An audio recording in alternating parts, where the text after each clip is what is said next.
It's a small one. It's a small one. What's good, people? We are back. Yes, back for another episode of Horror with Search 30, and today we are talking about the movie Weapons. And this is a wild ass movie. It gets into some crazy shit, but we're gonna discuss it. And as you know, it is a spoiler show, so if that's gonna bother you, watch the movie first, and then come back and watch this review or listen to it anywhere you can watch podcasts. And you want to complain? Yo, leave that up for a second. So right there, you and James on the fucking backdrop here. EAPO, it looks like you guys are like rushing for a weird fucking fraternity cult or something. Oh shit! I'm like, Aaron, I got that. It's in my blood. We know how to do these things.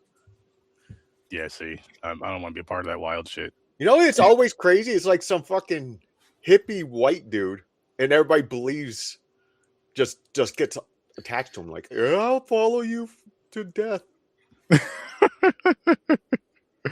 We do got to update your picture though, James, with your show name and your new thingy. Which send it to me and I'll try to work on that this weekend.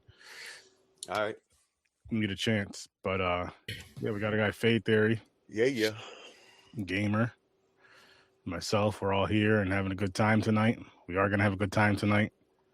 But let's get going. So, James, how you doing tonight? How you doing so far today, good sir? Today was good.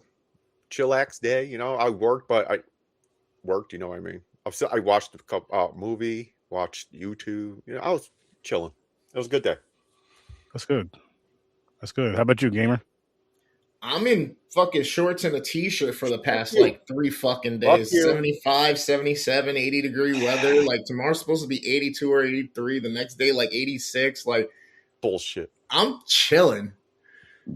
We're freezing over here. I'm about to mow the lawn. Of course you are. What I can say is that it is getting nicer up here as well. A little bit. It changes. It goes up and down, up and down. Yo, it's weird as shit because what's good, Scene Snobs? Because so we'll have weather of like 40, 50 degrees, and then that same night or the very next day, 6 degrees out. Yeah, exactly. Like the fuck is going on? Not only that, but since we had that one big snowstorm, we still have snow out here. So like, it just snowed yesterday. Was it yesterday? Yeah, no. Yesterday? Yeah, it was sleet and mix. It was a mix. Shit. Yeah, and it snowed. No. Sorry, Tuesday. It was sleeting and snowing. And then the next day, sun comes out about 40. So it's warm enough to melt. Yeah, 40 degrees. And then like next week, we're supposed to be in the 40s, 50s, 60s, and 70s. Damn. And it's just weird, like low 70s, I believe, or high 60s, whatever the case may be. And which actually is starting tomorrow, but we're also supposed to be getting some like rain and snow and shit tomorrow. I'm like, what the fuck? Make up your damn mind, weather. Make up your mind. That's please. why I said the world is dying, man. Everything's changing. It's something. It's something. But just I don't like the slow death. You want to take me out? Fucking end it quick. This guy, man. Let the sun crash into us or something. Let's fry. Fuck all that. I don't want any of that. You won't know. This is so hot, you'll just fucking disappear. I say Mother Earth brings back the dinosaurs. Facts. That'll fucking calm people down. Actually, no. It'll be like fucking Jurassic Park, was it 4, where they made the raptors like weapons shooting missiles and shit? That's what they would try to do. No, the thing is, people would either try to contain them or destroy them. Yeah, it's both ways. You know, a lot of evil fucks are going to, like the army is going to make weapons out of dinosaurs. I'll put it more in the government than the army. Unless FEMA gets involved. They're an animal. You can't mistreat animals. And then you have the people that, oh, that's such a cute little dinosaur, trying to pet it and then getting eaten, like James. Yep. Especially if it's a herbivore. Like, if I sat there, I know it don't fucking eat meat and shit. Like, I'll go and fucking stroke that long bronchosaurus neck. Wow. You didn't have to do it like that, James. Get eaten by a T-Rex. My God. What up, shit. What's good, 3 Geeks? What's good? Lord have mercy. Oh man. Sorry we're a little late. Had a little technical difficulties, but we finally got it figured out. Aaron had diarrhea. No, see, I wasn't even gonna put his business out there. What happened was pants on right now because he's airing James out his lobsters. Didn't know what he was doing. So last week on Popcorn and Pints, he couldn't see anything. He couldn't see us. He could hear us, but couldn't see us. And then he was having the same issue before we went live today. So he checked out a different browser. I'm not talking about like Pornhub and all that. That's something different. That's other stuff. And now he could see us and he could see the comments and all that. What's good, Chad?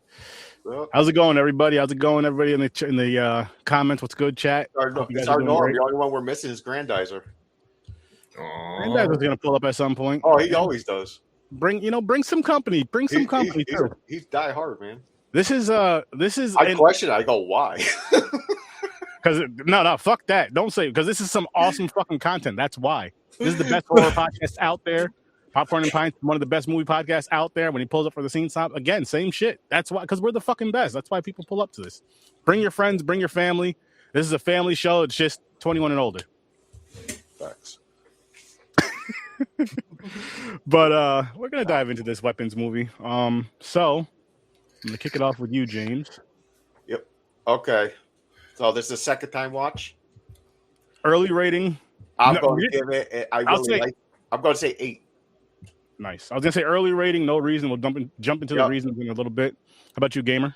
I'm going 7.5. No. I'm going 8. Oh, look at that. Rolling the dice. Got 3 8s. I don't know what that means in a dice game because I don't shoot that shit. It's only you only shoot 2 dice. 2 dice. Isn't trips good? I don't know. I don't shoot dice, man. I don't either. I know 1, 2, 3 is bad. 1, 2, 3 is like automatic lose. Who dropped 30 F-bombs? Listen, that's why I said a family show for adults 21 and up. Listen, I really said it that many times? No. Oh. Bro, you want to hear some crazy doo-doo? Yeah. So we was doing a charity script read over on the SYNOPSIS podcast, right? Mm-hmm. On Friday to help out Chris Harris. Mm-hmm. And somehow, some way, in the middle of that script read, my stream got flagged for bullying on TikTok. What? What the fuck? I got to go back and see where and what was being said in that script at that point. Okay. So reading a script on TikTok can... I got flagged. I got flagged for bullying. I don't know what was being said. I was just sitting there. I wasn't even the one reading or talking yet. That is crazy. Makes zero freaking sense. TikTok, get your shit together. It was probably me because I was just like a woman. I was probably saying all that crazy shit. No, but that wasn't bullying. You were being a whore. If anything. Sexual harassment is bullying. You were just being a little too friendly.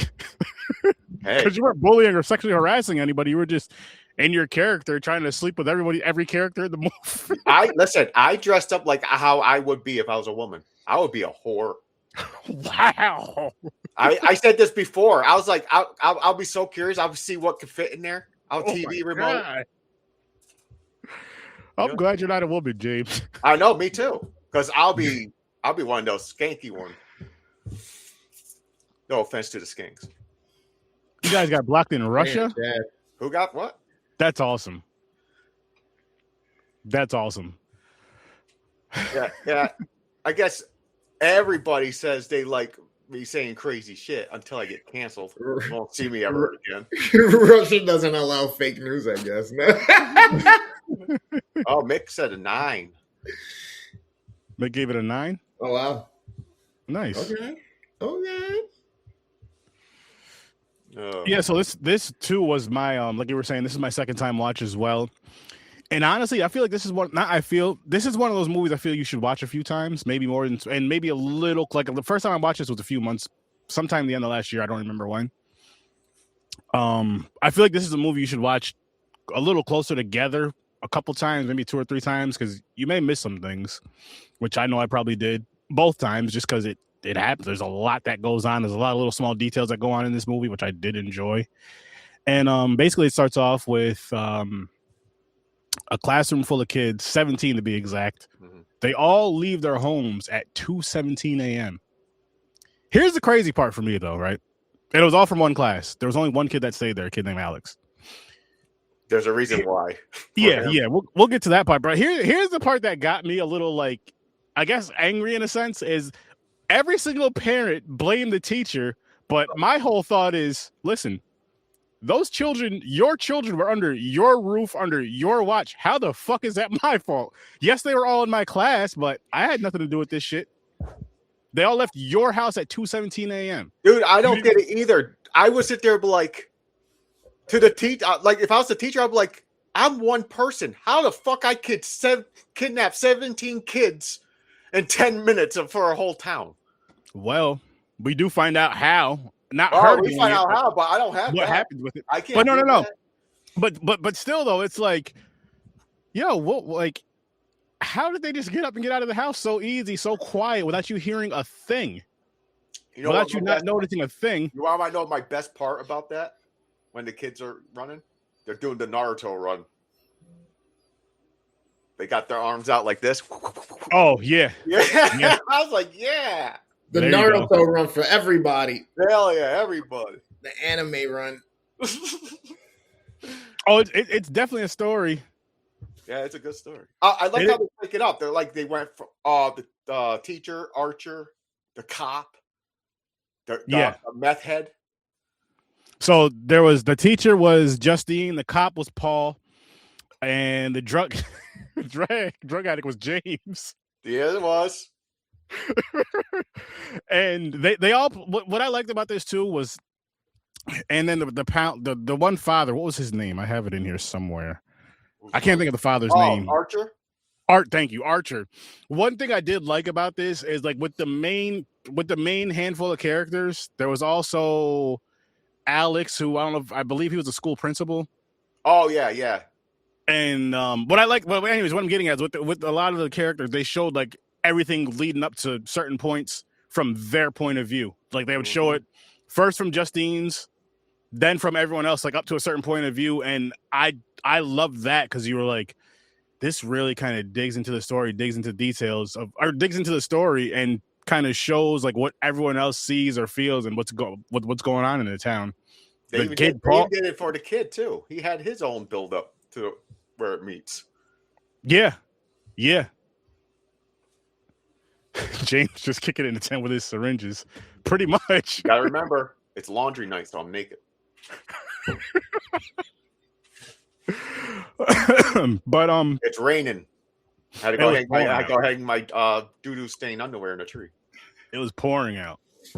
But what do you guys think of this movie so far? Like, what did you guys get from it and all that good stuff? Chris, you can go ahead first.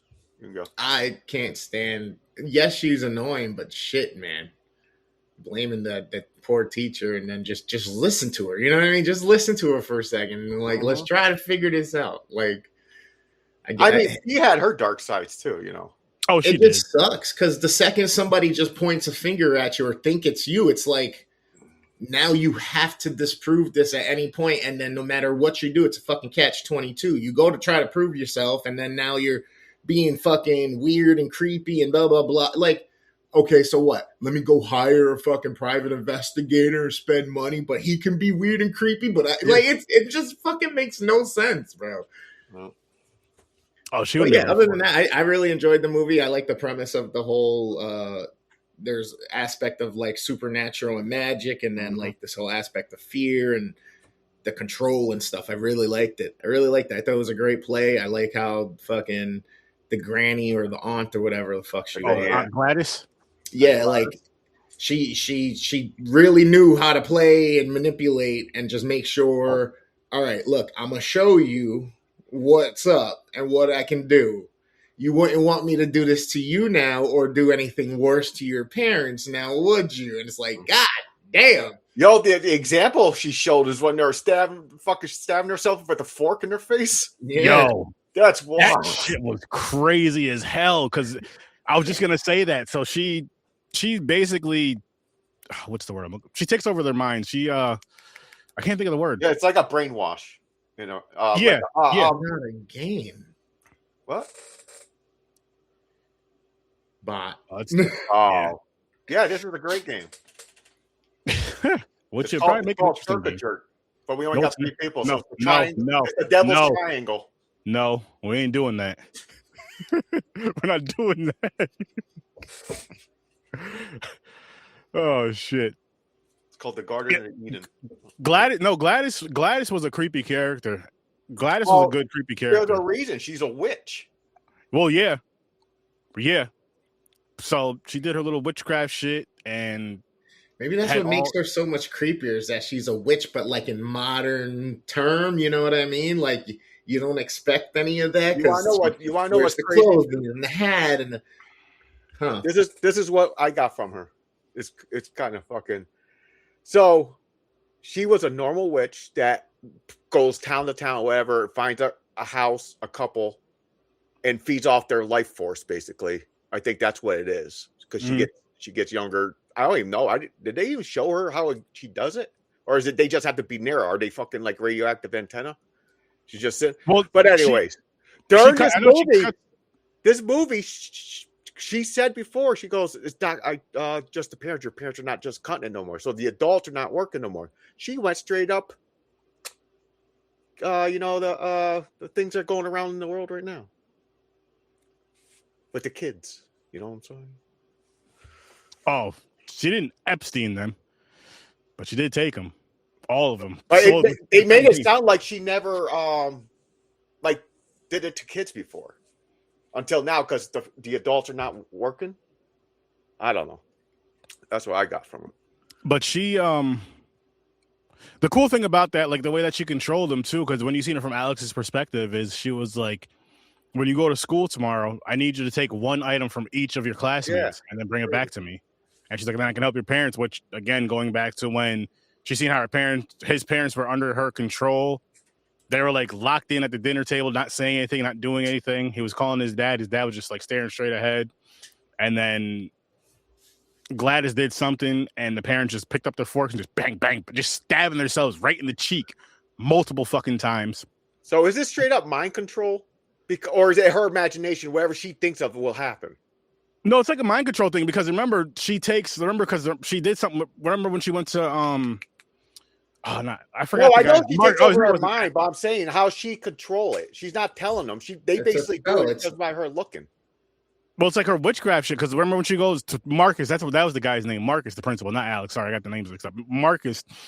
When she comes to the school to represent Alex because she says his parents are sick, this, that, and the third. She ends up going to Marcus's house. I think she said, she missed the bus or something, and she was close to his house.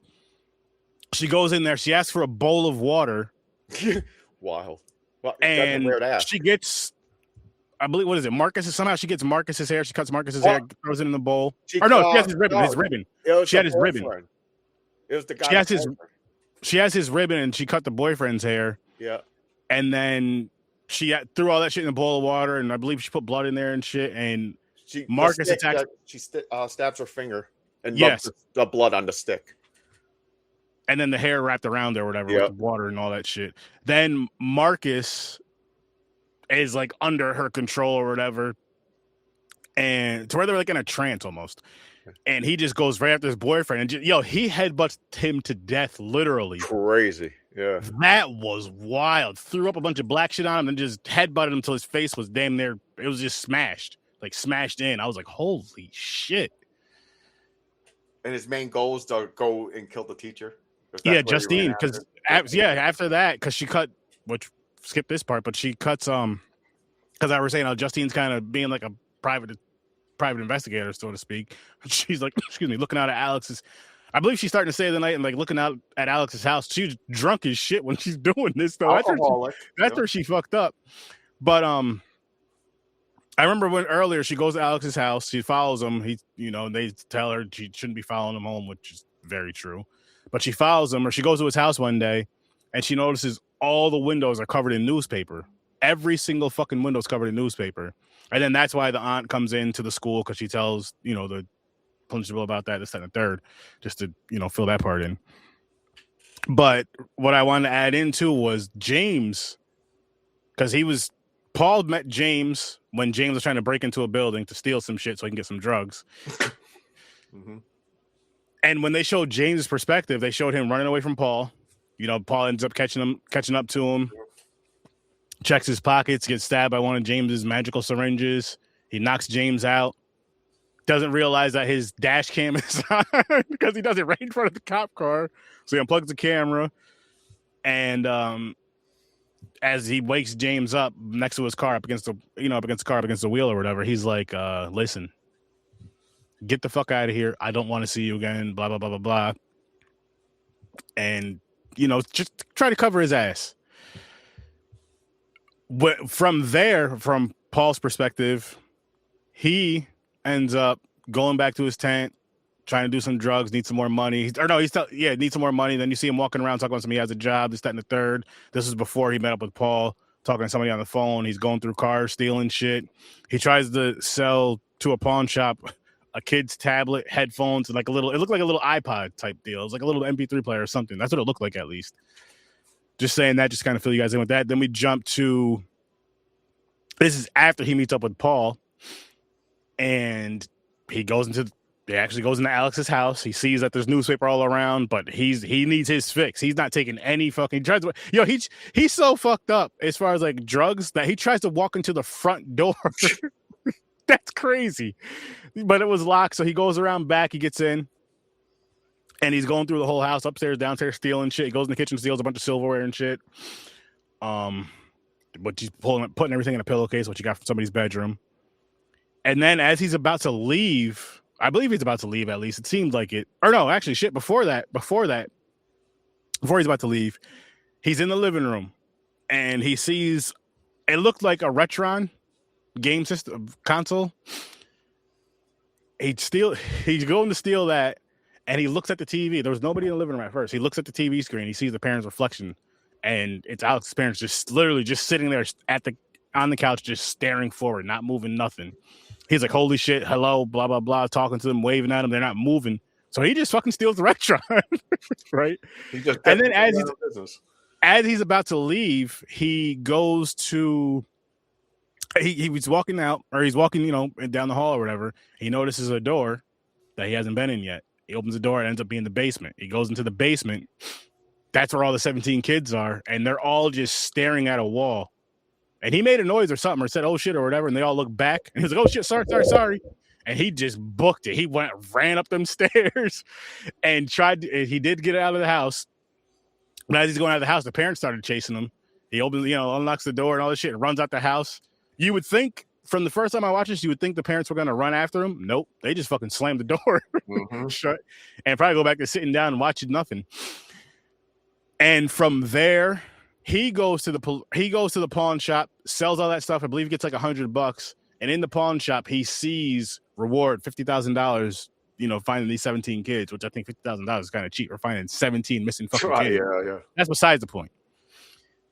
It's a good come up either way, but that's besides the point. So he's in his mind, he's like, all right, let me go to the police station. First he tries to call the police station. Hey, I know where these kids are, blah, blah, blah, blah, blah. I can show you. But they tell him to come in. He says he's scared to, or he's paranoid to come in the police station. He doesn't like him. Anyway, he ends up going to the police station, heading to the police station, and Paul happens to be coming out of the police station, and he happens to see James, which is just crazy. And Paul just loses it. What the fuck? I told you to get the fuck away from here, blah, blah, blah, blah, blah. And Paul thought James was coming to tell on him for, what he did to him, knocking him out and all that shit. But he wasn't. He was going for the $50,000. So they end up meeting. He ends up meeting up with him. What happens? Paul runs off. He gets into the woods, like near his tent. No, James runs off. James runs off. Paul runs to his car and then drives to chase him. James gets into the woods and he sees Gladys in the woods a couple times. And he's just like, what the fuck? And it scared the shit out of him. And he ran into his tent and hid. And then he just zips it closed. Like, that's like, yo, listen, if I zip this shit closed from the inside, nothing can get in here at all. Well, it's like when you're a little kid, you put the blanket over your head. Yeah, that shit. There's a magic shield. Trust me. When your mother's coming after you with the belt, hiding under the bed, fucking hiding under the blankets, that don't do shit. Gamer knows. But anyway, so they meet up again. James is hiding in his tent, scared as shit, which I get. I mean, for one, he's probably already high, at least a little bit. And then two, it was just like, you just see somebody random in the woods, this old lady random in the woods, just smiling all weird and shit. That's going to freak me out too. Like, what the fuck?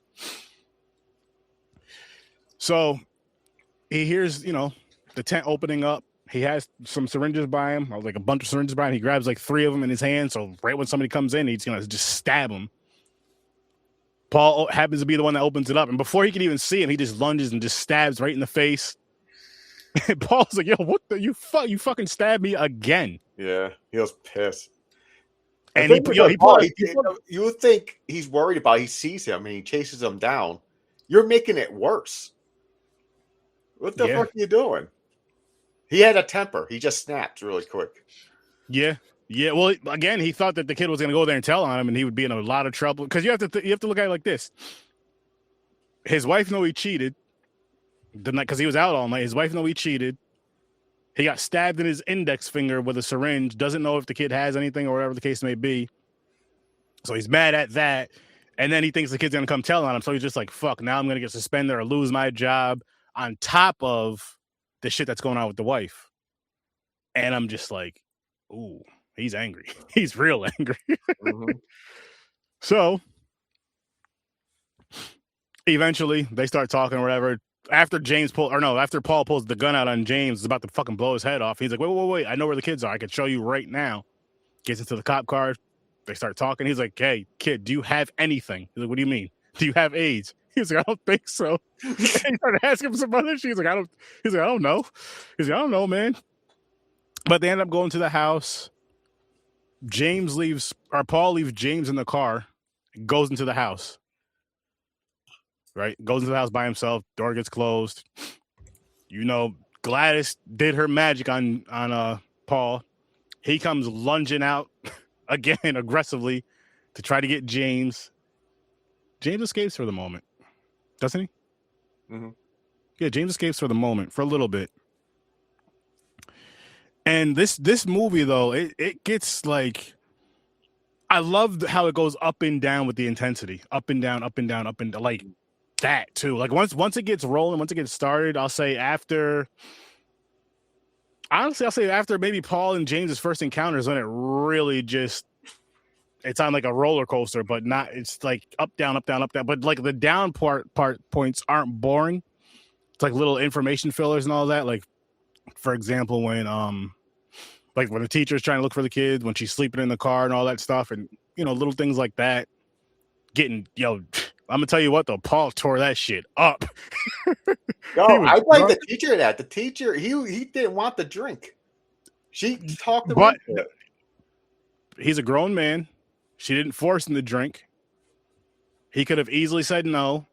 He shouldn't have showed up. He's married. They had a history, so he shouldn't even been talking to her. So that's all on him. Like, yes, she was wrong too, but she's not the one that's married. That's all on him. Yeah, true. I mean, they were both wrong, but that's more on him than her when it comes to all that. Yeah, he was super unhinged. 3 Geeks. He was super fucking unhinged. That he needed therapy. He needed therapy, and he needed AA, maybe a hug, just not from Justine. He needed to hang out with James a little more. That's what he needed to do and chill the fuck out. Yeah, but I don't. The drugs that James was doing, but I don't think so would help. It's so weird to say my name. If it was the green stuff, yes, marijuana maybe that would help, but that other shit, nah, that ain't doing nothing for him. That's gonna make things worse. And then you have what was the father's name again, James? Archer. Just to throw really quick with him, there's a part where he dreams that his son Matt comes back home because he fell asleep in his son's room, and in his dream, he's like talking to him, hey Matt, what's going on? Why are you, how are you doing? What's going on? How are you? Where were you? And he's just not talking. And he gets up. It's 2:17 a.m. and he just books it outside. And when he goes outside, it seems like the house is like right across the street because he literally goes right outside. And the father I'm talking about, goes right outside and he's like looking and he sees his son run into the front door, and then he's like looking in the sky and he sees a gun and it says 2:17 a.m. and you're like, what the fuck? Why is this going on? Mm-hmm. But he ends up waking up and you see that he's sleeping in his son's room, and one of the posters, it's that same, of course it doesn't say 2:17 a.m., but it's that same exact gun, and I believe it is 2:17 a.m. when he wakes up. And later on that day, he starts going into they portray the manipulation of children well in this movie. Yes, they do. That's true. Later on that day, I believe it's that day or maybe the day before. Anyway, I believe it's later on that day. He goes around like asking neighbors if he could see their cameras because he just wants to figure some shit out, which I get. Goes up to one lady. She was like, no, absolutely not. He was like, I'm not going to record it. I don't need a copy. I just want to see. She's like, no, I'm not comfortable with that. And like, I get both. See, with that, I get both sides of it.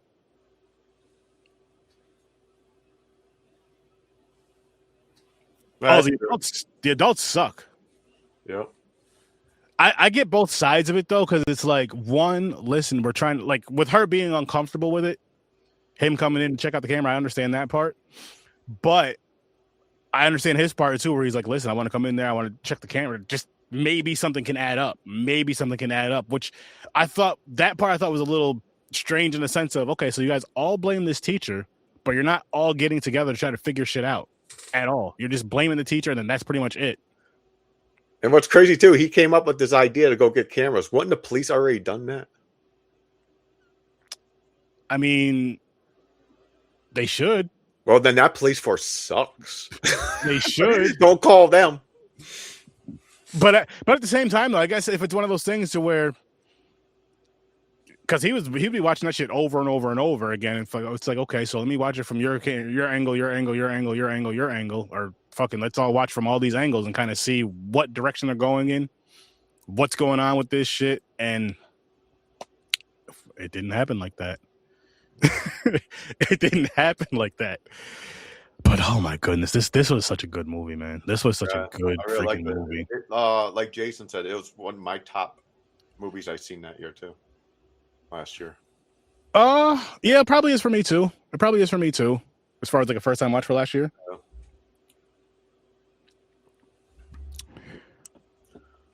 Excuse me. But what were some of your favorite parts?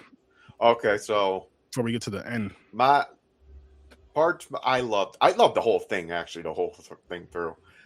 But even though they didn't go like extreme on it, I liked how they still had kind of cool kills.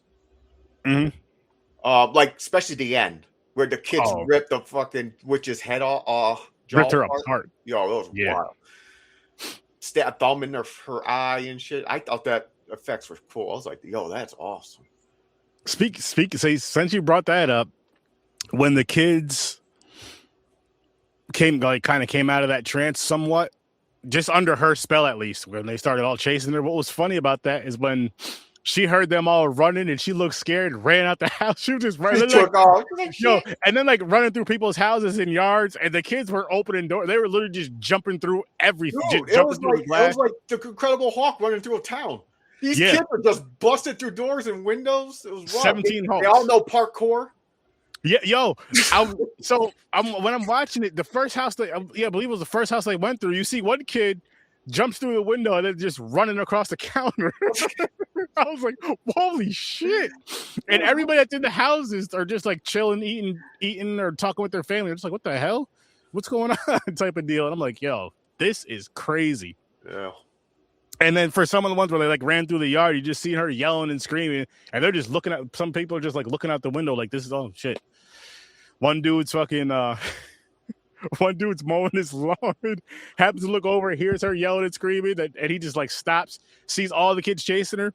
Nobody went to go see what the fuck was going on at all. And no one popped in their mind, goes, hey, is that the missing 17 kids? At all. They were just like still going about their business. And then once a little bit after that, then they were just like looking, people, oh shit, they broke the fence, they did this, I'm like, yo, that was the kids that were fucking missing, and you're worried about broken windows and broken fences and shit. Like, what the fuck? You guys are horrible. Yo, that one house lost its whole front of the house. They went through the fucking doors, the walls, windows. Oh, that was yeah. Listen, that's a strong ass trance right there. Because I mean, again, we can go back to earlier where the dude was headbutting the shit out the literally just not even like he was using like his whole face and like smashed in the other guy's face. His face was fine for the most, a little blood or whatever from the other guy. And oh my gosh, man, like moments like that where they got kind of. It wasn't even super brutal-ish. I know it could have been gorier, but I feel like it was gory enough for this movie.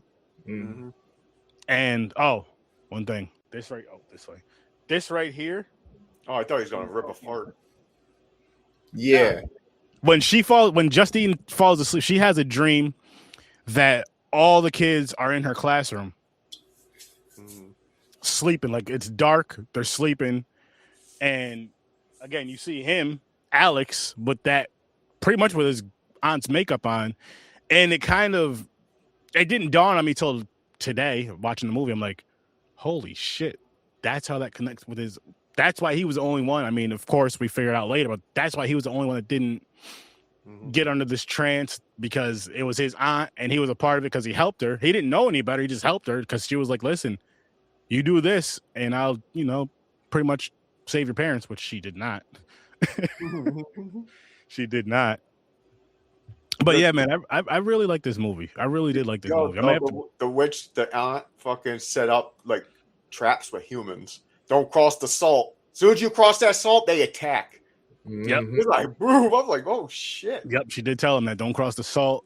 I'm bumping this up to 8.5 because this was a good time. This was a good time. It was a good movie, and it's something I want to watch one or two more times. I don't know when, but just to like really see if there's anything I missed.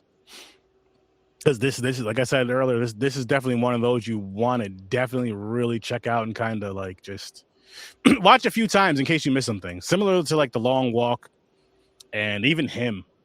We watched some pretty good movies this year, honestly. We had one downer, and that was Until Fucking Dawn. Other than that, some good shit this year. Chris, did you have a favorite part or parts? Everything you guys touched on are really the key best parts of the movie. You know what I mean? Like I said, the whole setup for them showing her beginning to get him to help her or whatnot, the little boy I'm talking about, the situation showing the other angle. I like how like it like lines up from each story it goes to within like minutes of each other. So it's like you're catching where that part's ending, but then you're going back to like just a couple minutes from where that one kind of started, and you're going through in that moment from the other person's life and their perspective, and then it all converges. I loved it. Yeah. I really liked it. I like Josh Brolin in the role or whatnot. Him and the chick, I think, did well together because she was definitely annoying and quirky. Yeah, he seemed like a bit of a douchebag, but flawed human being, flawed father, still loved his kids, went looking for them, did not give up, so I enjoyed it. Yeah. Nice. You know what? Yeah, Aaron bumped mine up to a 9. I really like this. I like this movie a lot. All right. Gamer, you want to change your rating, or are you good? No, what did I give it? An 8 or 8.5? Yeah. You gave it an 8. Oh, 8? I'll go 8.5. 8.5. All right. Yep, I bumped mine up to an 8.5 as well.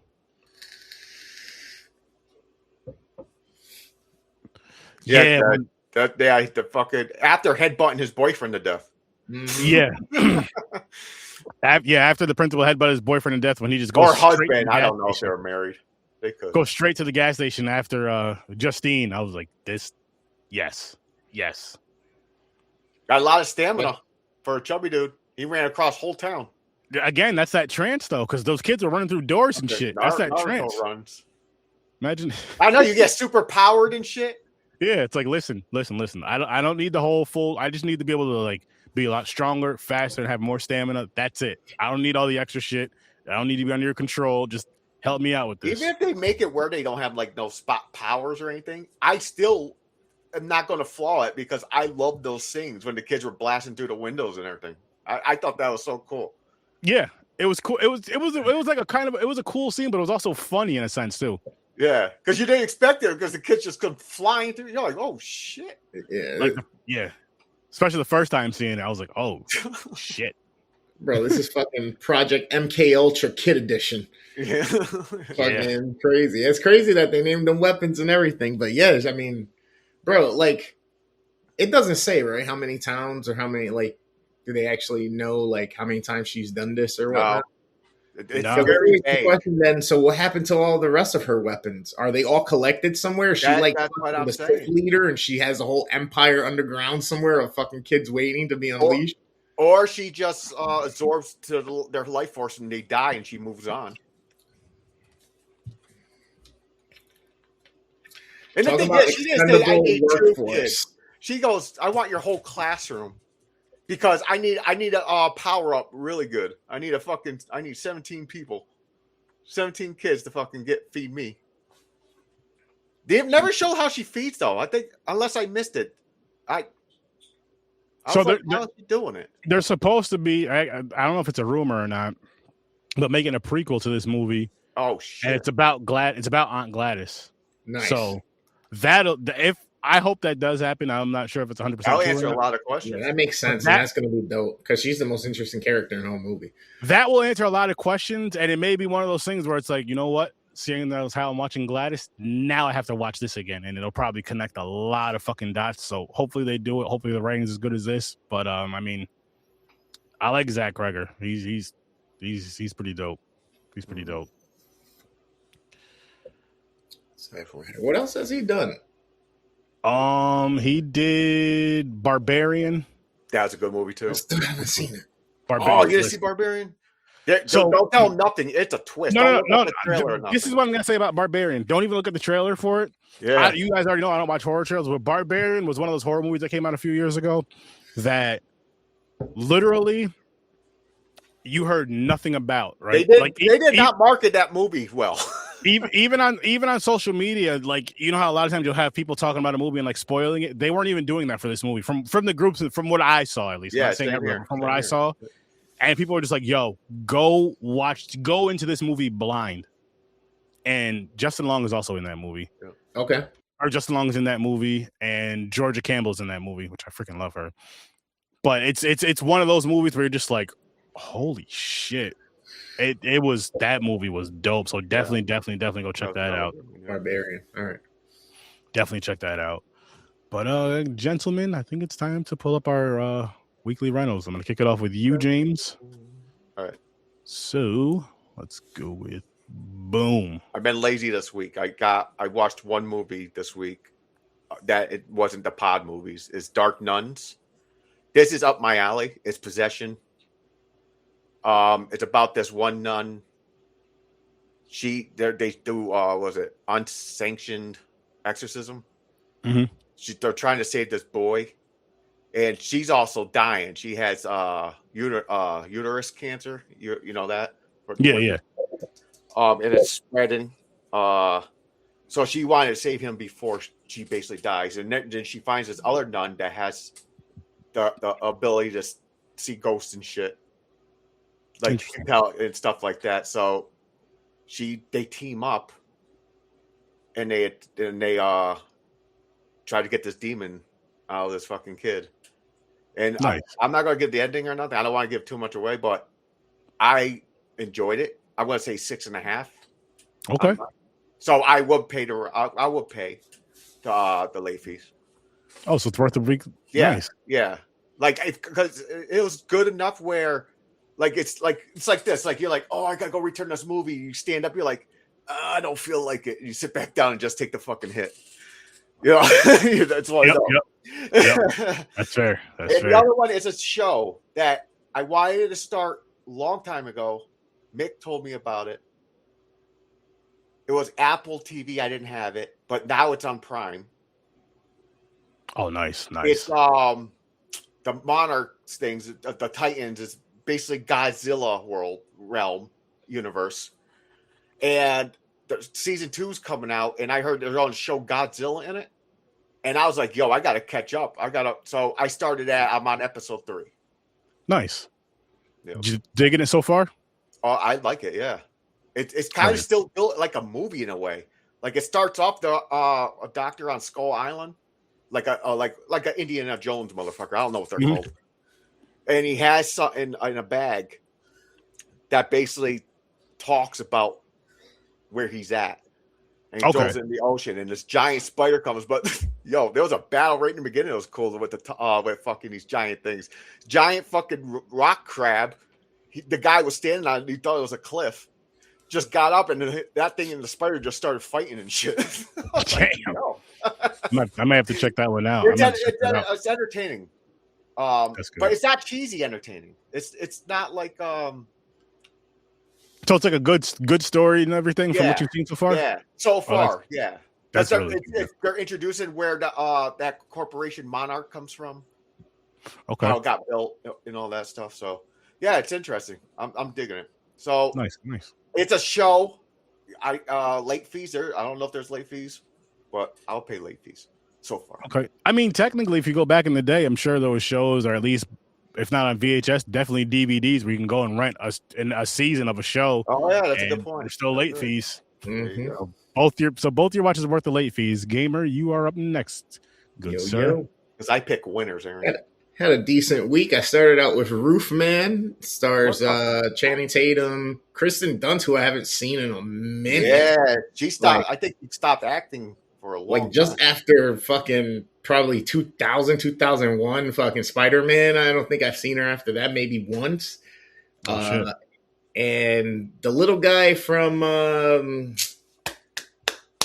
Game of Thrones and Toxic Avenger or whatever. Dinklage. Peter. Is it Peter Dinklage? I think it's so. I think so. So Roofman basically is based on a true story. It actually happened in North Carolina. A gentleman who is a very certain set of skills, which was trained by our government, just couldn't get life together and wanted to provide more for his family, and did some quick math using the skills that he had to understand that he needed to rob 45 McDonald's in order to be able to provide a good life. Damn. So he provides a good life. He gets bagged and tagged, not dead, but he gets thrown in jail. And then he escapes jail. And from there, I'm going to leave it there so that you can see, because what I gave you is literally like the first 8 minutes of the movie, 10 minutes of the movie, and then from there, it's the whole rest of the movie. I like how he planned on robbing McDonald's. He was down on his luck a bit. He came up with a plan. He executed said plan. He got caught for said plan, got thrown in jail for said plan, and escaped. And so that one was actually decent. I'm giving that one an 8. Yeah, 8.5. I had a good time. I laughed at a bunch of parts. So it's a comedy? It's like a Jason Statham movie, but a comedy? It's comedy-esque. Like, there's certain little things that have comedy hints to them, but there's a serious tone to it or whatnot, because obviously it's a crime film as well, and there's elements of, like, interactions with family and stuff like that, and bonds and stuff like that. So there's some good stuff in there mixed in. I had a good time with it. I'm gonna put that one at an 8. Definitely worth the watch at least once. I don't think it's worth the late fees, but it's still good, and I think everybody should. That's crazy. A score of an 8 is not worth an 8 late fees. Yeah, I mean, why pay for it when you could just rent it again or catch it on TV later? You know what I mean? But still not be mad at it, you know? Or, you know, it's 2000 and it's 2005, you know, you borrowed it. You can also pop it in your DVD RW. There you go. Record that shit. And use Threadripper or what was the other one? WinCD. 2005. Yep, holy shit. I remember that's the one I used. Holy shit. Or you can use a compressor to compress it down. All right. Then I went on with Be Cool. I enjoyed this one. It's fun because there's so many people in this. There's a whole ensemble of Hollywood actors. There's The Rock, Cedric the Entertainer, Ice Cube, Travolta. Who was it? Uma Thurman? Is that? I was Uma Thurman. Yeah, I get her and a couple people. For some reason, I weirdly mix her up with fucking Paltrow. Her Gwyneth and Paltrow? Charlie Theron for some reason too. I don't know why. Different generation, I guess, too. Yeah, But straight. so Be Cool is kind of a cool movie with all the ensemble. It's a goofy movie. It's a crime movie. It's kind of a mobster, robber kind of movie, a crime underworld and shenanigans that happen. It's based in California, and there's also like an element of Hollywood in there as well that plays a part of it. And people getting roles and trying to do all of that stuff. It's a good time. It's fun. It's worth a watch. I put it on. I was watching it. Took my attention off of it for a little bit because we had company over. Then everybody's attention ended up going back to the movie anyway and started talking about the movie. So to me, that's a win. If all you do is, turn away for 5-10 minutes and then everybody is now watching the movie, laughing and talking about it. It's a classic from, I want to say 2005 or so, 2006, maybe 2003, somewhere in that range. Worth a watch if you're a Travolta fan. If you like The Rock, this is something that's a little bit earlier on in his acting career, whatnot. Don't expect monumental things like in what's the movie that just came out? That he's the wrestler or the boxer. Oh, I know what you're talking about. The MMA fighter. I can't think of the name. I know Smash. Yeah, the Smashing Machine. Yeah. You're not going to get that type of performance, but you're going to get some decent performances. You can have a good time. You like seeing some. If you're old like me now, currently, it's cool watching people pop up on the screen that you know. Go have a good time with it. I'm an old head. I remember actually getting late fees on this one just because I kept forgetting to watch it, and everybody else did. So I guess it's worth the late fees because now I give it a thumbs up and I say, hey, it's also one to get attention. Nice. There you go. And then good old classic Rush Hour, Jackie Chan, Chris Tucker. It pretty much needs no introduction, but whoa, God, yo. Say it again now. You're right. You're absolutely right. So, is it worth the late? Is it worth the late fees for you? Worth the late fees. Jackie Chan stars as a police officer or a detective who came overseas to help a dignitary from his country in China get back his daughter who's been kidnapped. Chris Tucker plays an LA detective over here. Their cultures have to commingle, cohabitate, and they got to work together to get the resolution of getting the girl back. And it's a good time. There's laughable moments. There's memorable moments. I mean, we just hit that one right there. And anytime you make people sing, it's a good thing. You know what I'm saying? Yeah. We had two more sequels to Rush Hour after this. So Rush Hour is the original. Rush Hour is the classic. I do enjoy Rush Hour 2 more than 3, but this one's a thumbs up. I give this one an 8.5. All day, every day. Worth the late fees. Let's get it. I agree with you on that, and I'm going to say Rush Hour trilogy is my favorite buddy cop movie, or my favorite buddy cop movies, because it just there's just something about those two that just worked so freaking well. Not that the other ones didn't, like with Bad Boys with Martin and Will, but there was just something that just worked so freaking well together. Hilarious, great time. They're total opposite. They're total opposite. But I know that, but they've played that up in other buddy cop movies. This one just hit a little bit different. I mean, they're different. I'm not even talking about different cultures, but you could say different cultures. Yes, but they've done that before. But this guy is from a different part of the world, not just like black, white, Spanish, whatever the case may be. It's no different part of the world. And then here at, LA, well, not where we're at technically, but in America. So LA or whatever. So that, yeah, I agree with you on that. But for me, I got 2 watches, and then the third one I will explain. So I'll kick it off with Inner Demons, which you can watch over on Tubi. I'm gonna just let you guys know right now, it's not worth the late fees. It is worth a watch though. It's one of those movies to where like I feel if they had better writing and the acting wasn't terrible, but it was still better acting, this movie could have been a lot better. So basically, what it is there's a girl who. She's possessed by a demon, and she's a drug addict. And the reason why she's a drug addict is because when she's high on drugs, like she can kind of control the demon more. Like it's not coming out, it's not controlling her, but of course the drugs are. So you kind of go through that kind of story. I don't want to give too much away in case people do want to check it out. It's only about an hour and a half. Watch it again. It's on Tubi. It's worth a one-time watch. And I did enjoy the premise of it. I did enjoy what they were trying to do with it. I really enjoyed what they were trying to do with it. I just feel like if the story could have been told better. Mm-hmm. Even with the same actors, but better writing. But if you have better acting and better writing, this could have been I think this could have been a really good movie, honestly.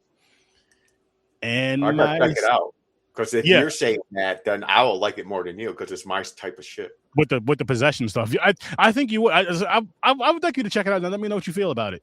Okay, I will. About it. And then Ted Bundy. I almost watched Ted Bundy the other day. Ted Bundy, worth the watch. Great time, fun time on Tubi. So Ted Bundy is Ted Bundy's son. Oh yes. My god. Yes. I don't want to give too much away with this one, but basically there's a crew that wants to do a documentary on Ted Bundy. And one of his victims was, she had survived, and it happens to be the mother of Ted Bundy, which they don't know about him yet. And so she has the baby or whatever. She tells them she gets rid of the baby, but she does not. She raises him with rabbits. Yes, with rabbits. Hence the movie title and why he has the bunny mask on. I'm going to tell you one kill that I found hilarious. This is all I'm going to tell you guys about this movie. I will say, it's better than, like, when seeing the movie cover looks cool. Hearing the title and all this stuff, it's better than you think it will be. Like, all jokes aside, it's better than you think it would be. Cinematography is nice. The what was I going to say? The acting was better than I thought it would be. Quite a bit better than I thought it would be. Of course, if the story was written better, it could have been a better movie, but it's a horror comedy. I had a good time with it. It's not worth the late fees, but it's also like, if you did bring it back late, you're not going to be that mad. You may watch it 2 times because you like watch it by yourself once. Then your friends come over for some pizza and all that stuff or whatever, pizza and weed, because we're adults. And you're like, yo, we got to watch this shit. Check this shit out. So it's one of those type of movies. So, I'll say it's worth the late fees. It's worth the late fees. But no longer than like a day late. You know what I mean? Like, everybody, you're chilling, you're watching by yourself, say, whatever, a day late, whatever. But anyway, the funniest kill in this movie, there's a dude who's acting like he's giving oral to a carrot. and the bunny dude comes and just smashes the carrot. Like, he literally chokes on a carrot and dies. And I no euphemism with him choking on the carrot. Like, it was a literal carrot. This wasn't you know what I mean? It was funny as shit. Like, I found it.